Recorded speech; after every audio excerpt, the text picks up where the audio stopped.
गोपीजन Vallabh Girivardhari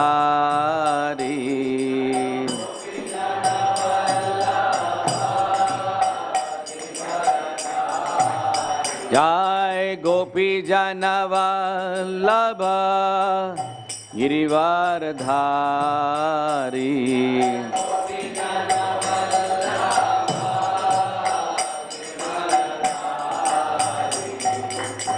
Yashodanandan Braj Jan Ranjan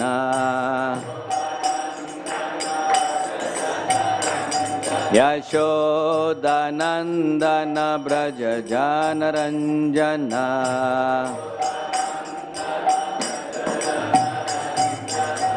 Yamuna तीरो वनचारी Yamuna Tirah वनचारी Jai Radha Madhav Kunj Bihari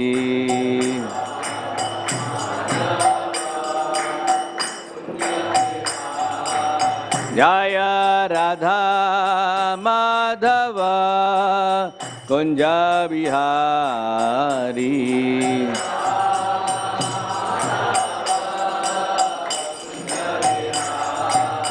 Jai Radha Madhav Kunj Bihari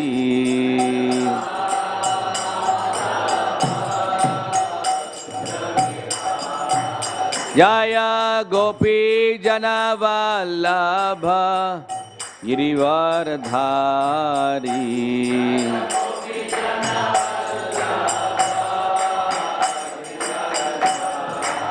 Jai Gopi Jan Vallabh Girivardhari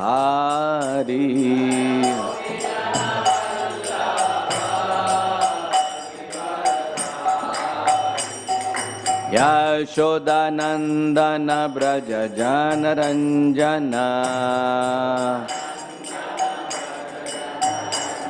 Yashodanandan Braj Jan Ranjan Yashodanandan Braj Jan Ranjan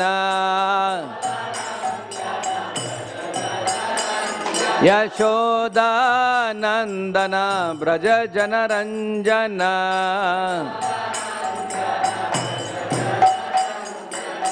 Yamuna Tirah वनचारी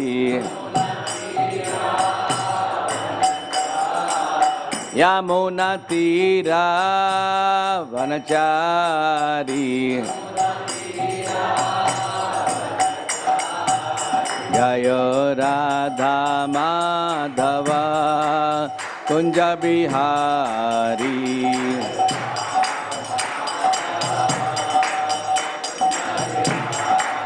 Jai Gopi Jan Vallabh Girivardhari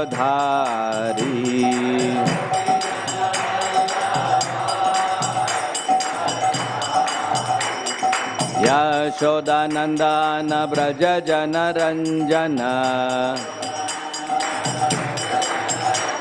Yashodanandan Braj Jan Ranjan Yashodanandan Braj Jan Ranjan Yashodanandan Braj Jan Ranjan Yamuna Tirah वनचारी Yamuna Tirah वनचारी Jai Radha Madhav Kunj Bihari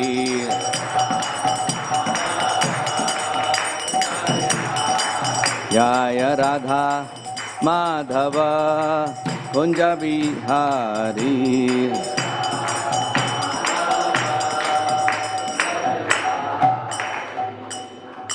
Jayom Vishnupad Paramas Parivrajakacarya Shrimad Divine Grace Abhay Charanarvind Bhakti Vedanta Swami Jagat Guru Srila Prabhupada Ki Jai Anant Koti Vaishnav Vrinda Ki Jai Namacharya Srila Haridas Thakur Ki Jai Granthraj Srimad Bhagavat Puran Ki Jai Gaur Parivanandi.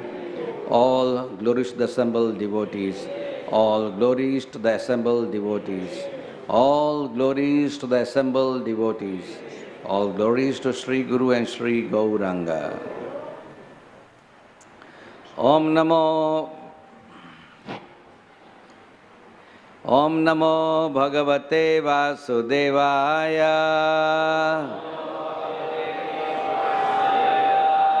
Om Namo Bhagavate Vasudevaya. Om Namo Bhagavate Vasudevaya.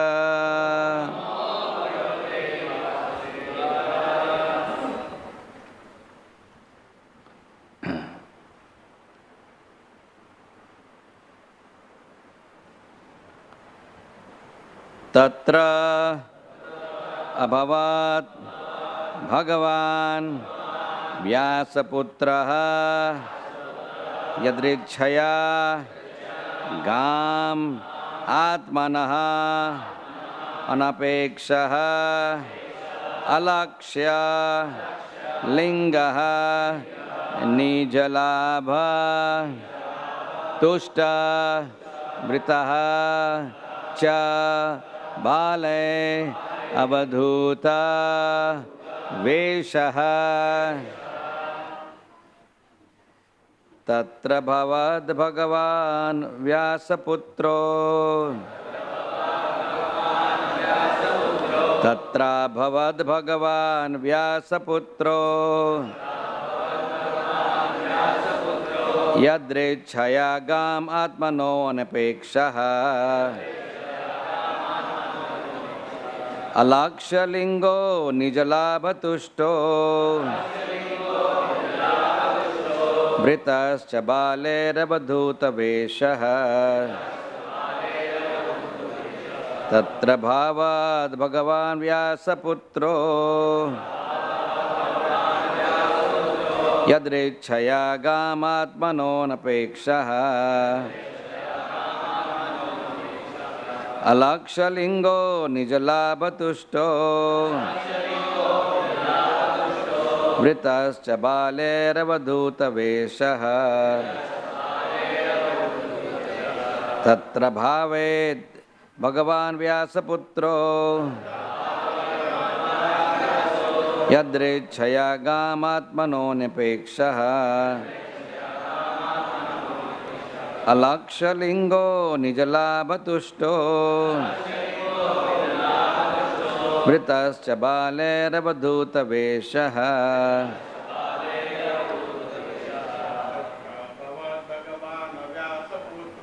Tatra Bhavad Bhagavan Vyasaputro Yadrechaya Gamatmano Napekshaha Anyakshalingo Nadbhakto Sabale Rabadhuta Veshaha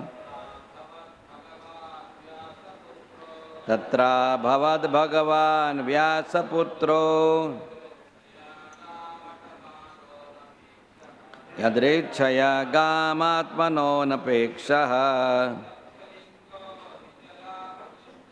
Alakshalingo Nijalabhatushto Vitas Chabale Rabadhuta Veshaha Tatra Bhavad Bhagavan Vyasaputro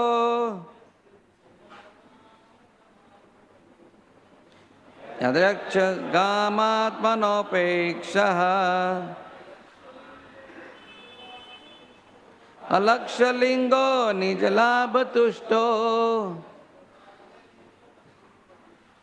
Vitas Chabale Ravadhuta Veshaha. Ladies,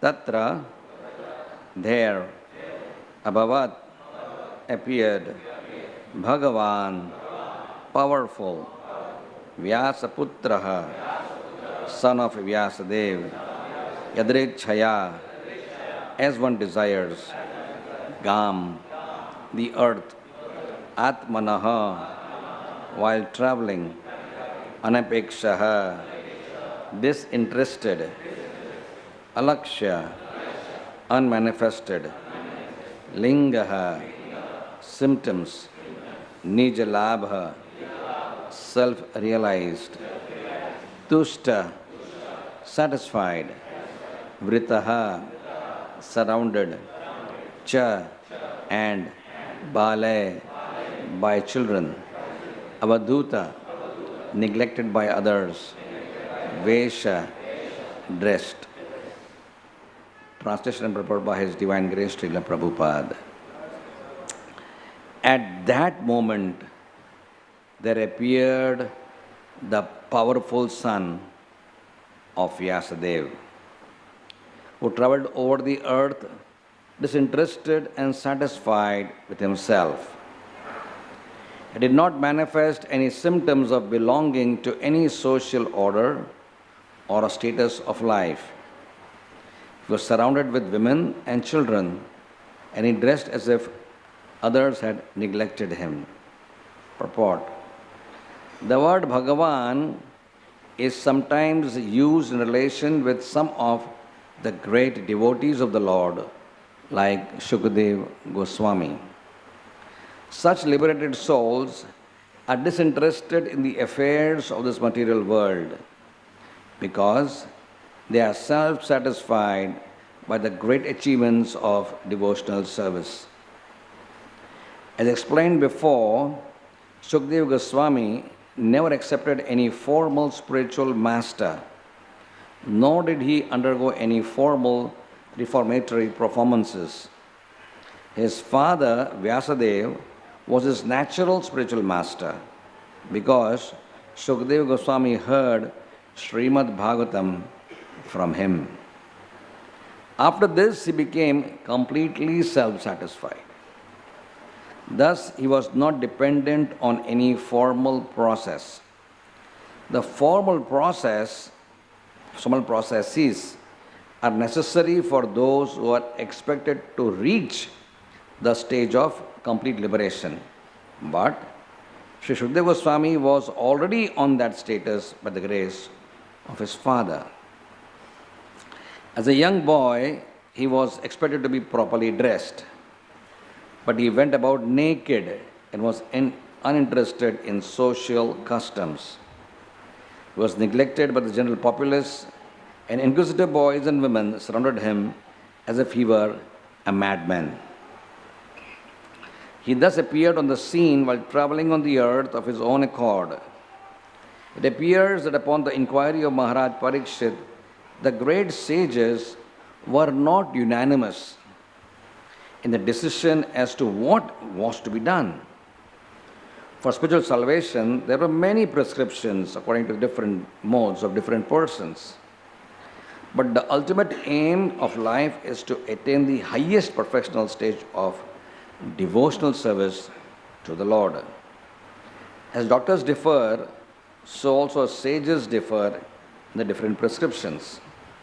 While such things were going on, the great and powerful sage of Vyasadeva appeared on the scene.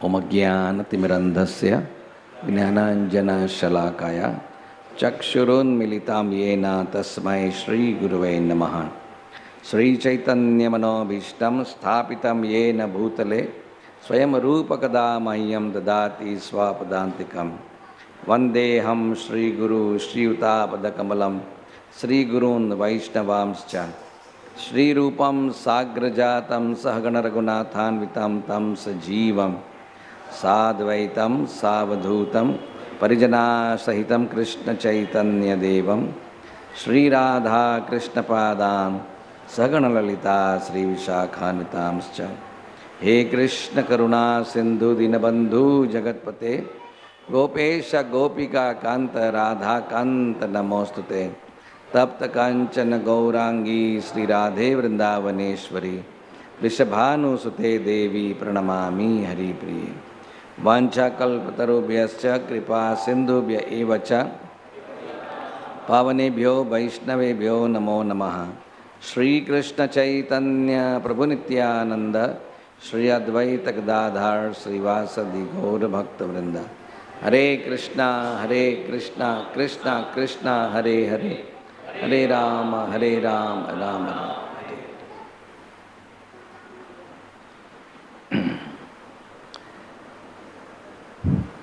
This is Srimad Bhagavatam, Canto 1, Chapter 19, entitled Appearance of Sukhdev Goswami.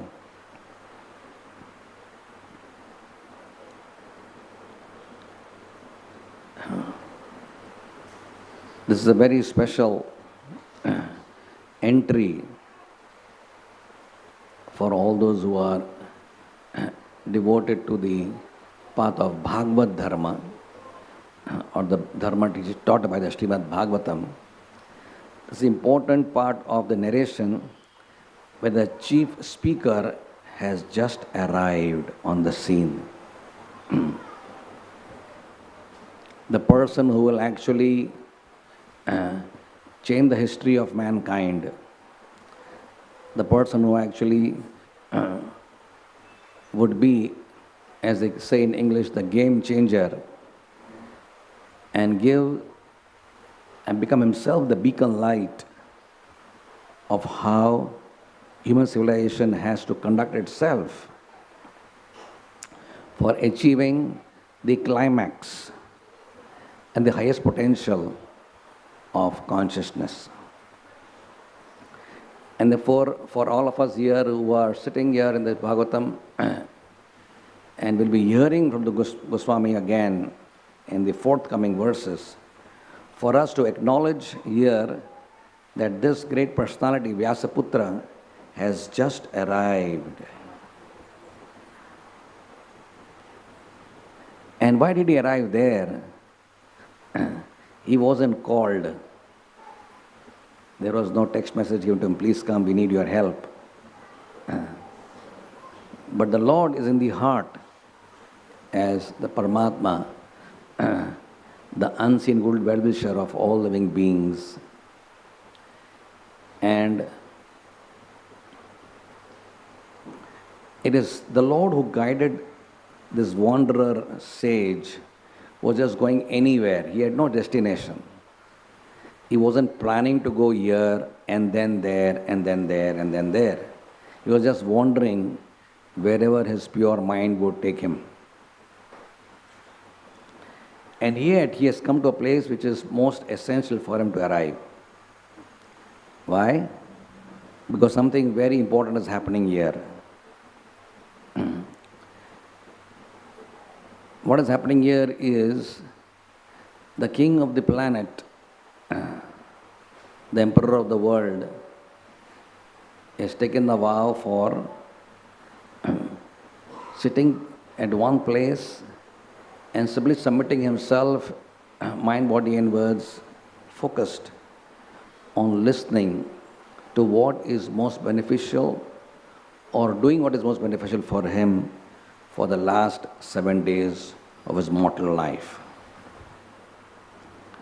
And therefore he presented as a king would present the question to the sages. The Brahmanas, the sages, are like natural mentors of human society. They have always been in the Sanatana Dharma process the guide for guiding mankind. And when they were asked, there was no conclusive verdict coming out. Prabhupada gives the example of doctors here.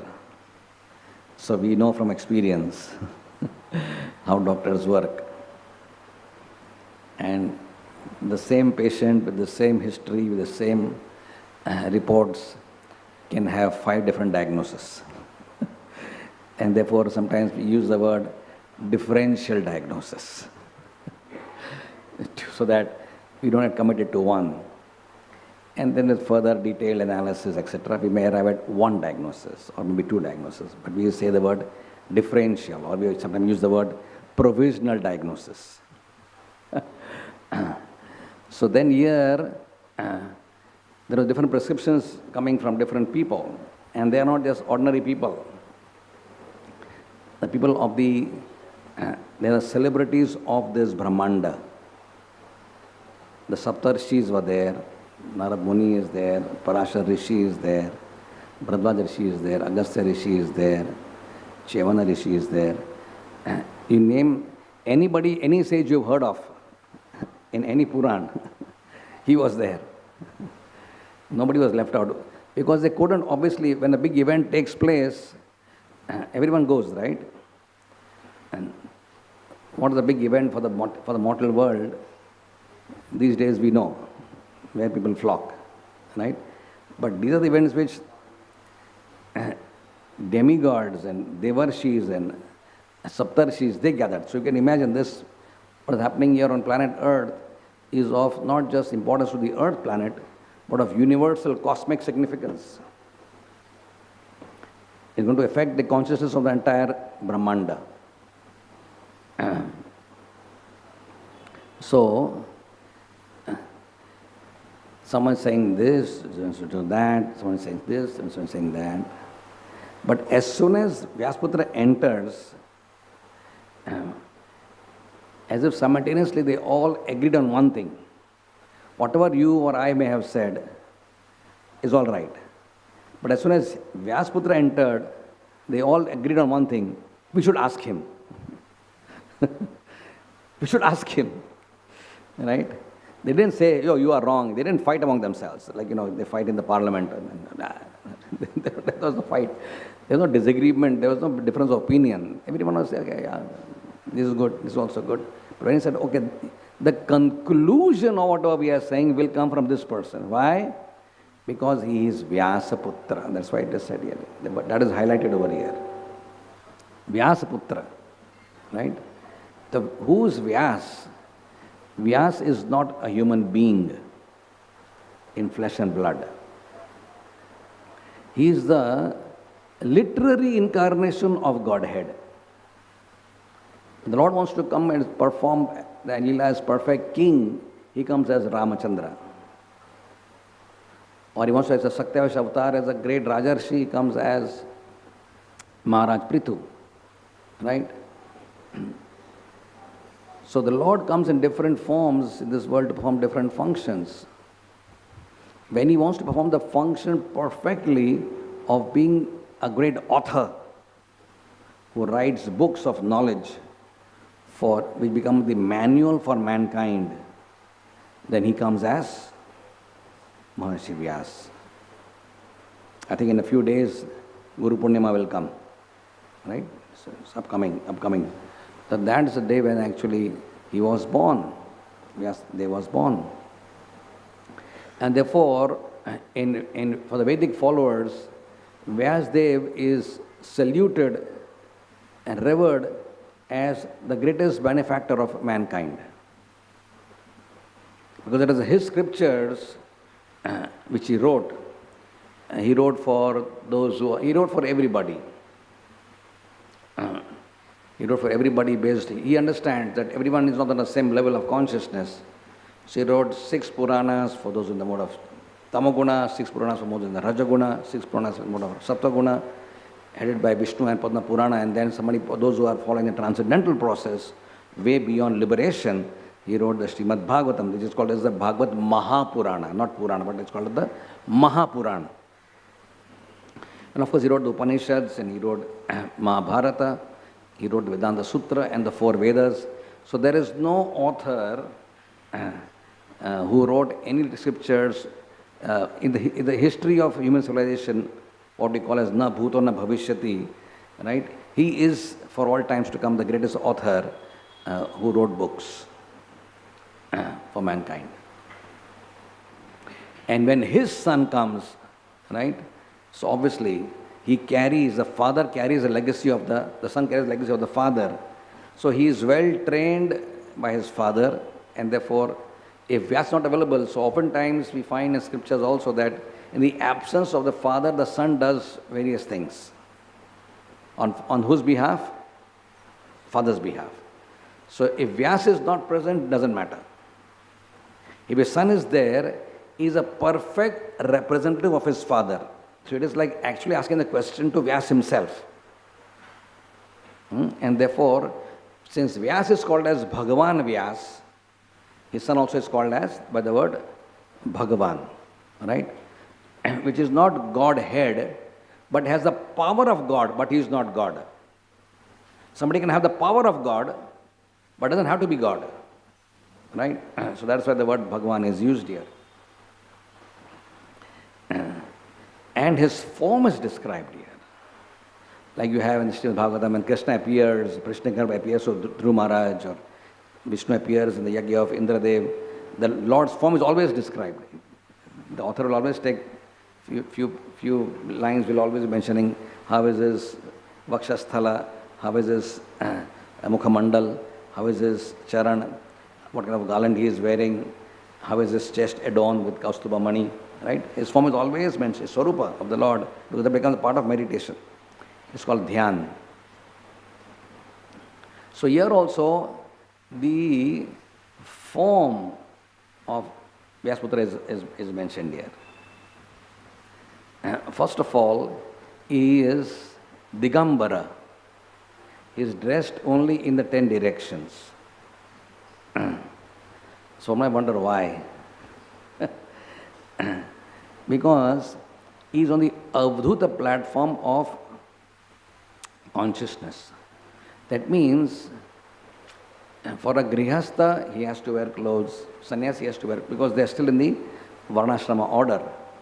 But someone who is, as Prabhupada has given this special position to Vyasputra, is that he was beyond any social order and status of life. Right? So they are called as Avadutas. That means they are not guided by social customs. So we cannot imitate that. Nobody can imitate that. Nobody should imitate that. Right? Unless you are actually on the platform of liberation, beyond liberation. So, he is Digambara, but he is very beautiful. His hands are very well formed, right? And he is not combed hair and not very presentable. From the ordinary point of view, he is not looking very attractive in terms of having a charismatic personality. That brings us to some very important observations, that we should not, as I say in English, don't judge the book by its cover. So we also in this world are very judgmental. We almost always judge. Based on what? And a judgment is usually based on external appearances. So from the external perception, this person is not worthy of sitting on the highest seat in front of people like, Parashar and Narad and other people. But yet, his effulgence was so great. The background of Sukhdev Goswami is very interesting and important to understand. Why he is given this high seat to speak the greatest literature of Srimad Bhagavatam. So here is a person who actually, as the history goes, in his previous life, he is a parrot. He is a parrot of Vrindavan. He is one of the confidants of Srimati Radharani from Brajamandal. And therefore, among the thousands and thousands and millions of parrots, he is one of the chief parrots. And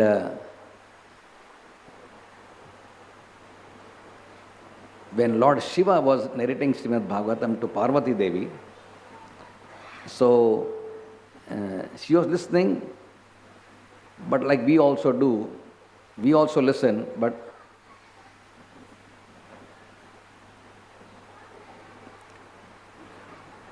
We do this many times, right? In a class. We fall asleep, eyes closed, eyes drooping, jaws opening, eyes closed and jaws open. And neck starts bending down in humility to the speaker. So we have these common symptoms. So Parvati was something like us in one sense. She was not fully attentive. But somebody was listening very carefully on the top of the tree. Who was that? He was Shruti Dhara. He had already developed this taste. Oh, my beloved Lord's pastimes are being discussed here. So he was all ears. And parents can repeat very well, right? They are known for repeating. So then, so Lord Shiva is asking me to think. So you understand? And parents can also imitate human voices. They said, yes, I understand. So he's imitating Parvati Devi. So he understands. So Shiva is saying, and he is enraptured. Lord Shiva is fully absorbed. He is completely enraptured. Because he himself, the speaker also, speakers like great Mahajans like Lord Shiva, when they speak Bhagavatam, they are not just speaking. They're actually relishing and narrating. What they're relishing, they're narrating. So when he's relishing, his eyes are closed and he is fully absorbed and is actually experiencing, participating and emotionally fully absorbed in that Leela. So his eyes are closed and Parvati is listening. And the parent is saying, yes, I understand. And afterwards when he opens his eyes, Parvati is... So who's saying I'm listening? Then he looks up. He says, the parrot is saying this. So the subhuman species are not supposed to hear this. This is not meant for them. So Lord Shiva is Ashutosh, very easily pleased and easily angered. So this time his anger takes over, transcendental anger. And he chases this parrot. You have no right to hear to all this. He rushes to beat. And then, so Vyasdev and his good wife are sitting there and her mouth is open. So it is said the Sukha enters Vyasdev's wife's mouth. Right? Now so first of all we have to keep our logical sense aside. Because we're talking about transcendental affairs here. So mundane consciousness is a big obstacle to this. And then he enters her womb and then the child grows. So we must understand that he has come to this world now from Brajalila, right?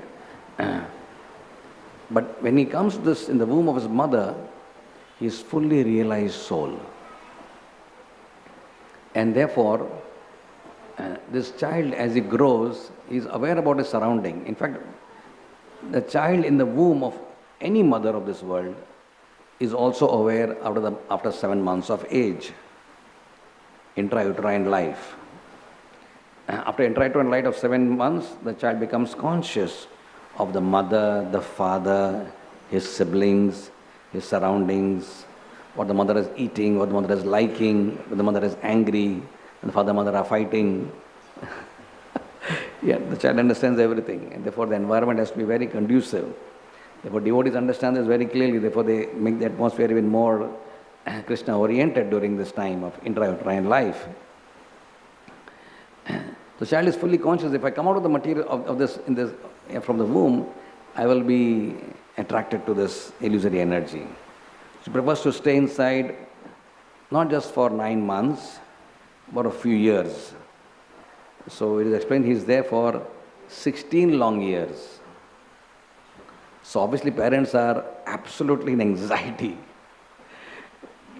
But I don't think that tummy went on increasing indefinitely. I don't think so. Medically, for a mother to house in her womb a 16-year-old grown-up kid would be very difficult. So I don't know how it happened. But this is explained.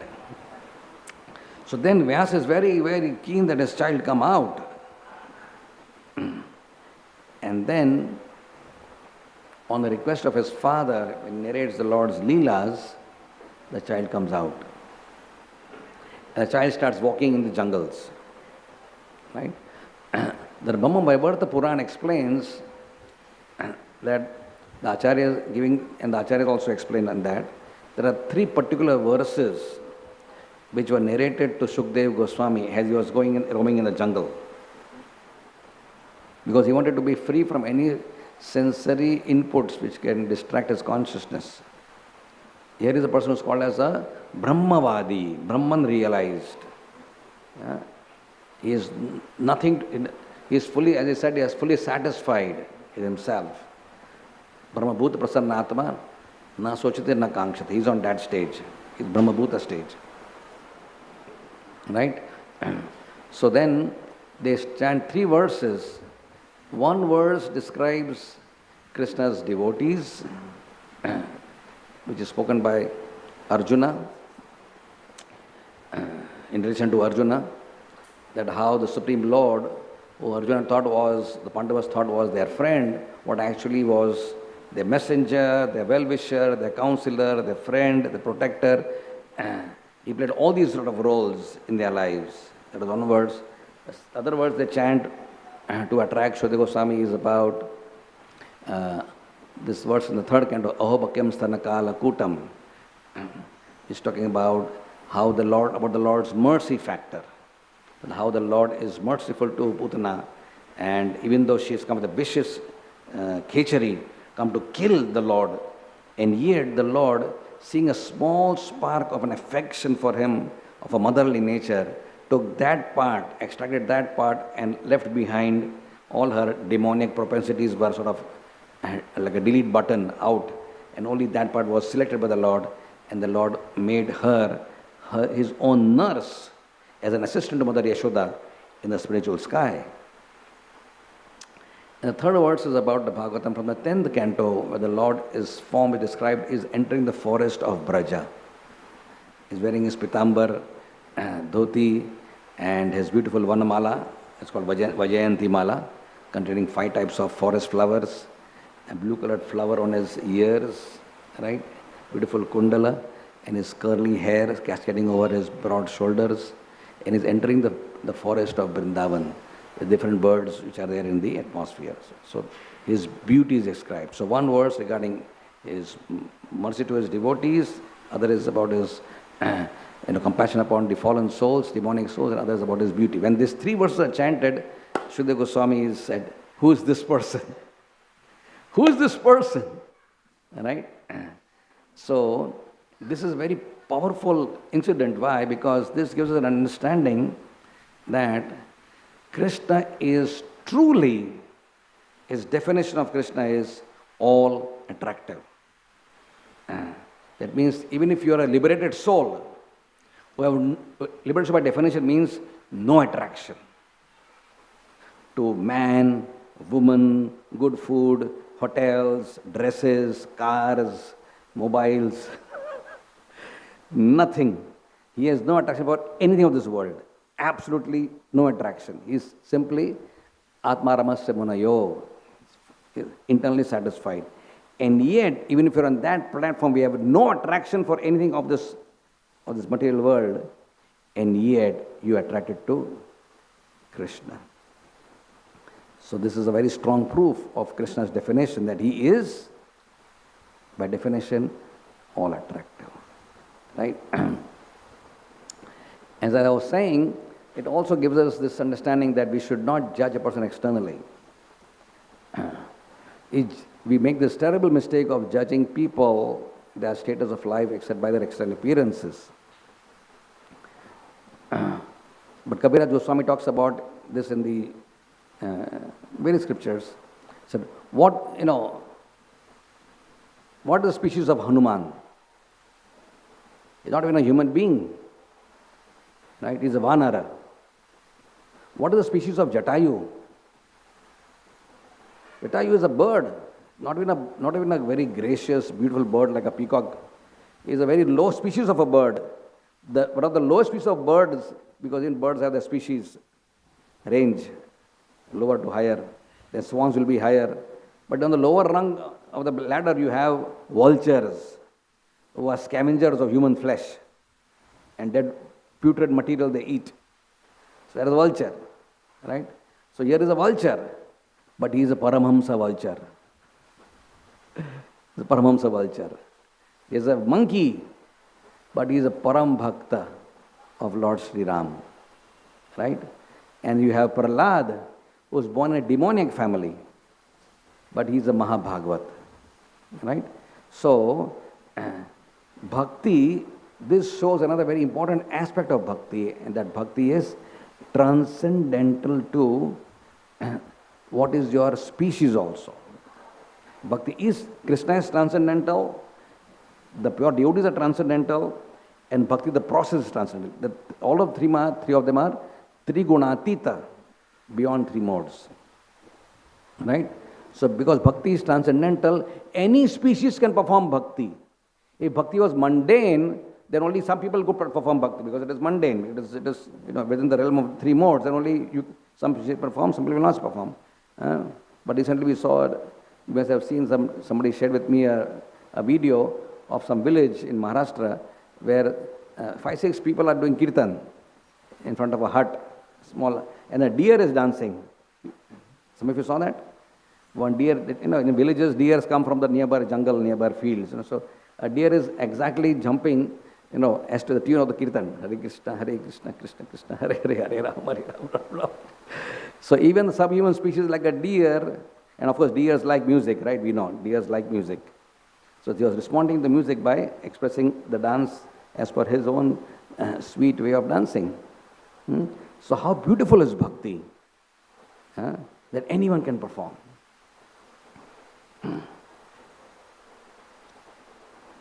Because Sukhdev Goswami's appearance here is a proof that we should shun all superficiality in bhakti. Let's not go by the package. The whole material world is about the packaging industry. How do you package? In countries like America and China have perfected that art of packaging. They can package the most useless thing, but put it into a nice package and the whole world said, how much does this cost? And no matter what the intent, the package looks nice. So the whole ad industry sells products. How does the ad industry sell products? There may be 3 crore products on Amazon. How are they all sold? By looking at the package, right? Most of the time.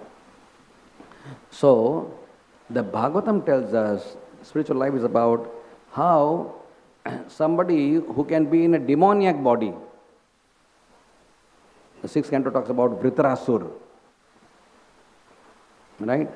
So here, talking about superficiality of devotion, here is a devotee fighting against another devotee. Here is Indra, who is fighting and wants to kill another devotee, who looks like a demon. Right? This is very, very, very special pastime in the Srimad Bhagavatam. So, why is Indra fighting with Vritrasura? Because he is Asura. And Indra's role is to destroy Asuras. But what he does not know is this Asura actually is a Mahabhagavat. So how Karma Mishra Bhakti falls short in Krishna's eyes in front of pure devotion. Daksha is a devotee, but he is chastising Mahadev. He is ridiculing Mahadev. He is speaking strong words against Mahadev. So, when we perform bhakti, so bhakti is great. And in one sense, we want everyone to come into the path of bhakti. But once you come to the path of bhakti, then we don't want to be satisfied with the lower realms of bhakti. The Bhagavatam especially recommends Shuddha Bhakti. And therefore, these examples are given in the Bhagavatam to make us understand that the lower levels of bhakti are not conducive to pleasing the Lord. The Lord is only attracted by Shuddha Bhakti. That's all. There is a very special attraction that when a Shuddha Bhakti is performed by anybody in this material world, the Lord automatically is attracted to him. Right? You can only attract Krishna through that performance of the act of Shuddha Bhakti. Krishna may come to the yajna of Indra as a formality to accept. There's a formality because he is also one of the gods. But he's not attracted to the devotion of Indra. In fact, sometimes he is repelled by Indra because of what he does. Right? So therefore, Daksha is a Karma Mishra Bhakta. Indra is a Karma Mishra Bhakta. Right? So Jnana Mishra, Karma Mishra, Yoga Mishra Bhakti is not our goal, the followers of Bhagavad Dharma. However difficult it sounds, however far-fetched sounds, we can never forget that that actually is the goal. And to settle down for anything less than Shuddha Bhakti means we'll be in the material world for a long, long time. Because only Shuddha Bhakti has the power to attract Krishna, and only Krishna can take us out. Devi Gunamayi, Devi Gunamayi, Mama Maya Duratyaya. Right? So if we have to get out of this world, then there is only one process. There is only one gate. There is only one Mahadwaram. And that is the gate of Shuddha Bhakti, pure devotion. Also called as Prema Bhakti, sometimes called as Nishkam Bhakti, sometimes called as Kevala Bhakti, sometimes called as various names are there. Right? But our movement is so special. Srila Prabhupada's teachings are so extraordinarily special. And our Sampradaya, Gaudiya Vaishnavism, is so supremely special, right? That we are being offered quite simply that any endeavor on our side, the highest perfection of life. And even though it sounds very high, and yet it is very simple.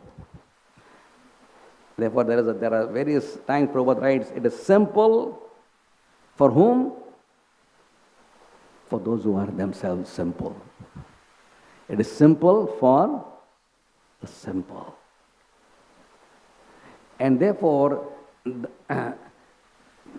Kaviraj Goswami exalts people like Khulavesha Sridhar, who are just simple banana sellers. No charisma, no likes. No likes. No likes he'll have. If you post something, nobody will. If he posts his bananas, and nobody will give any like to his bananas. Right? We are all into this likes and this and that type of world today, and it's superficial. Simple banana seller, nobody even knew him. Nobody even knew his name. At least your neighbors at least know your name these days. They may not know who you are and all. At least they know Mr. Sharma or Mr. Patel, somebody is staying next to them. His neighbor did not know what his name was also. He was so insignificant in that village. In general, in a village, they know everybody. In a village, they say, oh, he is this and he's that, and his daughter is this. She is married in Kanpur, and his son is here, and he's going to America. They know all these things in a village, right? But here is a person in a village, nobody even knows his name. So they say, call Sridhar. Mahaprabhu said, call Sridhar. He said, Sridhar. Which Sridhar? Who is Sridhar? Where is Sridhar?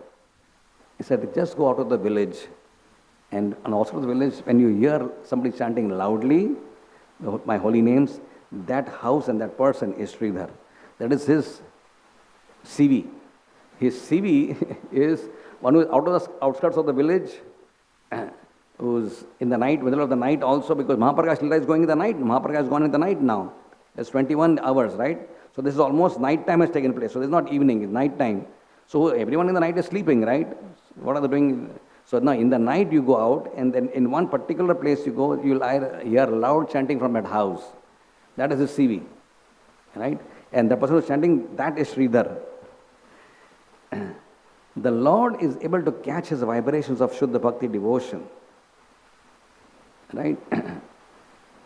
So there are various such pastimes. What to talk of Sridhar, who is a Nitya Siddha devotee of the Lord, of course. When the Lord comes back from Gaya, where does the Lord come and first exhibit his ecstasy? The Lord has met Ishvara Puri, right, at Gaya, when he's gone to perform his, on the pretext of performing his father's Shraddha, let's put it like that, right? But the main internal purpose was to, not the Shraddha, the internal purpose was to meet his eternal Gurudev, Sripad Ishvara Puri, who gives him Diksha in the mantra. And when he gets in chants his mantra, he just goes into his raptures of internal ecstasy.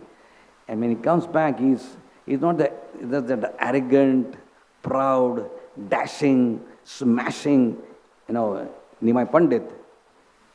He is very humble. And he's in the stage of Nayanam Garad Ashru Dharaya. He's on that stage, right? Vadanam Gandhagadur Gira. And he said, tomorrow I want to meet all of you and reveal my heart. So whose house he selects? He selects the house of a beggar to reveal his heart. Who's that? The house of Shuklambar Brahmachari, who's actually a beggar. The Lord is revealing his heart in the house of a beggar. Again, the Lord has nothing to do with externals. Nothing. Right? Absolutely nothing. The Lord is only looking at the sincerity of our heart. That's all He's looking for. We may wear a particular dress as a part of social custom. That's all right. We don't have to be like Sukhdev Goswami, neglect. We can do whatever we need to do because we're living in a world which has some customs, some traditions, some expectations. So as per your status, you wear your dress. If you're a doctor, you wear a doctor's dress. If you're a policeman, you wear a police's dress. Or if you're a commissioner, you wear a commissioner's dress. That's all right. Right? But what is the Lord looking at? The Lord is very microscopically looking at every thought, at every word, and at every action. He is Sakshi Gopal in the heart. Right? And we want to be, integrity means to be able to live a lifestyle where in front of the Lord we are doing, in spite of all various tribulations and temptations and distractions, we think the way we're supposed to think as a Vaishnava. We speak the way we're supposed to speak as a Vaishnava, and we act like a Vaishnava. So when we think, speak and act, when the Kaya, Manasa and Vacha are in alignment with Krishna consciousness, that is the perfection of Bhakti Yoga. Iha yasya harer dasya karmana manasa gira nigrasopai visthaso jivan mukta sa uchyate. Jiva Goswami says that. Right? This is truly jivan mukta. That he is jiva, but he is still a mukta. Right? So this is what we want to practice. This is part of our practice bhakti. We are performing Vaidhi bhakti. That's all right.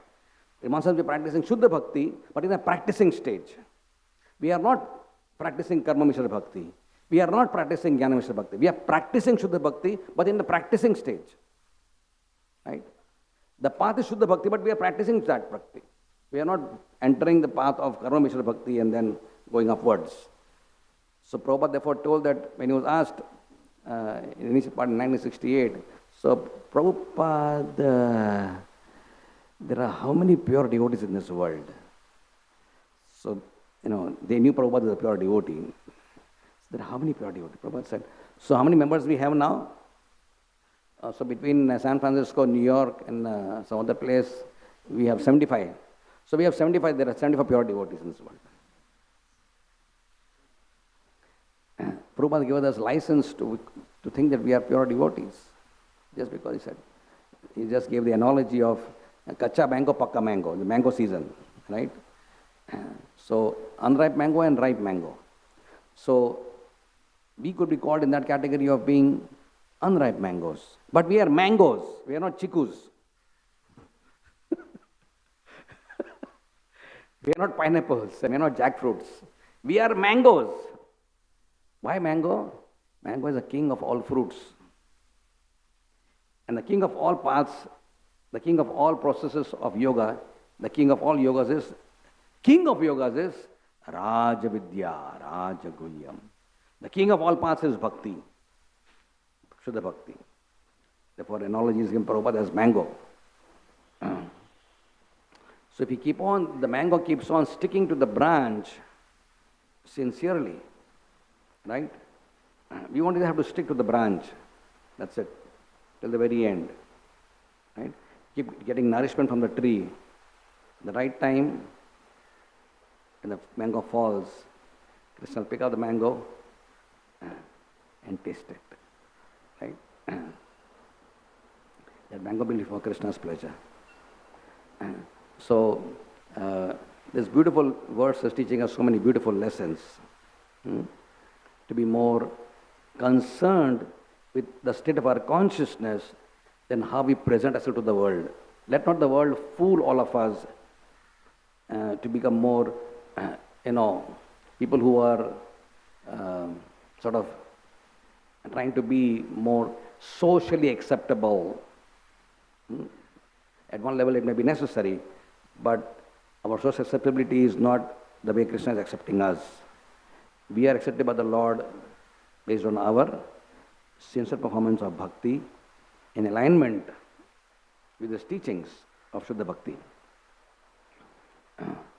And if we keep on doing that, today Shadi Ekadashi is a great day to pray for that. Shadi Ekadashi is a day when in Pandharpur Dham, which is very sacred. Today we are sitting here very comfortably in a nice fanned hall, beautiful, and watching a beautiful deities. But there are thousands upon thousands upon thousands of people waiting in a line to have a glimpse, just a flash of a glimpse of Pandharinath, right? And some will have his Charan Darshan, some will have Mukha Darshan, some will have not even that, some will look at the Kalash Darshan and they will go back, right? So we are very fortunate. But the Lord appeared in Sri Pandharpur Dham today. There is Abhanga which talks about when he came, so many yugas before. I don't remember the Abhanga now.